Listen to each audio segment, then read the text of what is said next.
Southwest Medical Hospice understands caring for someone with life-limiting illness can be extremely challenging. Caregivers and family members need just as much support right along with the patient, and their compassionate care team guides the entire family in providing services that allow caregivers to focus on what matters the most: quality time with their loved one. Lisa Rosenberg is the medical director with Southwest Medical Hospice and Palliative Care. Good morning, Lisa. Good morning. All right, being a caregiver is difficult work. We do not have to say much more to that. What suggestions would you have for those who are low on self-care or experiencing burnout? Thank you so much for such an important question. Taking care of someone with a terminal or very serious illness can be exhausting and draining, and it can be lonely. So the first advice I would give is that it's really important for the caregiver to take care of themselves as much as they take care of their loved one. The way we talk about it in hospice is actually that we want our nurses to put on their oxygen the way you would put on oxygen on the plane before you would put the oxygen on your child. We can't take care of other people unless we are okay. So it's important to eat meals regularly. This can be particularly difficult if we're taking care of someone who doesn't have an appetite or isn't physically able to eat anymore. So we may not feel great about eating, but we have to do that. You wouldn't try to go on a long drive to take care of someone without putting gas in the car. The next issue is really getting enough rest. And what that means is, one, getting a good night's sleep whenever possible, and resting and taking time away from the person you're caring for, even if it's 10 minutes of quiet time to yourself.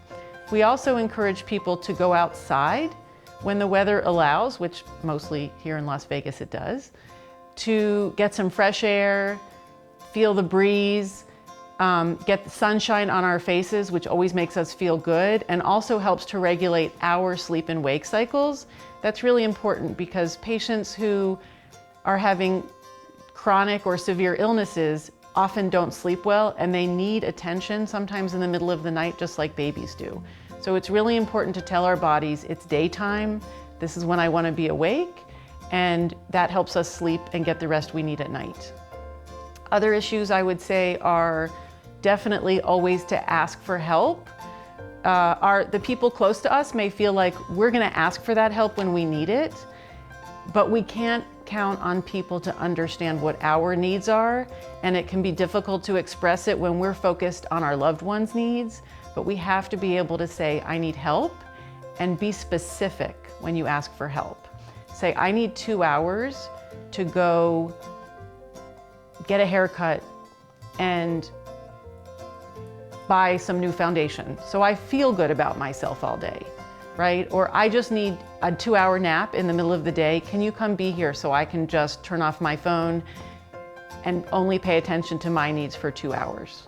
Definitely, that self-care, very important. So in focusing on mental, emotional health, specifically, what resources and services does the Southwest Medical Care team provide for caregivers and families? So Southwest Medical Hospice and Palliative Care actually has great services for caregivers who have mental health and spiritual support needs. So on the hospice side, we have chaplains who can come visit with patients, but also visit with families. So it may be that a patient is not able to interact anymore, but the chaplain's visit can be just as important to the family. We also have a great bereavement counselor, and bereavement can start before a person passes away. Those bereavement needs, the grieving starts before we lose our loved one, and our bereavement counselor, who actually is out doing visits right now while you and I are talking, goes out and meets with families and helps them prepare for the loss. He helps the individual, and he can help the family members cope with the pain that's coming so the healing can start. Many caregivers still have their own immediate family obligations, such as jobs, etc., to manage while providing care for a loved one. So what resources are available for family members trying to juggle it all? Wow, thanks for the opportunity to tell everybody about the volunteer opportunity that we have. So all hospices are required to have volunteers to help serve patients and their families in a very, very difficult time. Volunteers most often will go to a patient's home and provide companionship or simply watch television, visit with an individual. If they are able and feel like doing it, they can help prepare a meal for a patient or family. And they may stay at a patient's home while a family member goes out for a medical appointment or some other appointment that they have.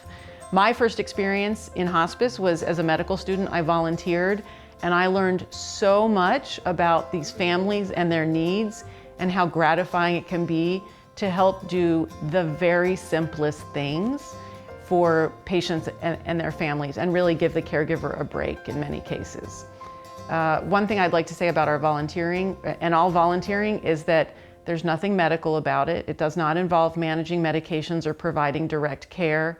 It's a lot about companionship and giving caregivers a break. It's wonderful, and please reach out to us if anyone is interested in working with us. Definitely. So let's go ahead and get our viewers in touch to learn more. Lisa, we appreciate your time.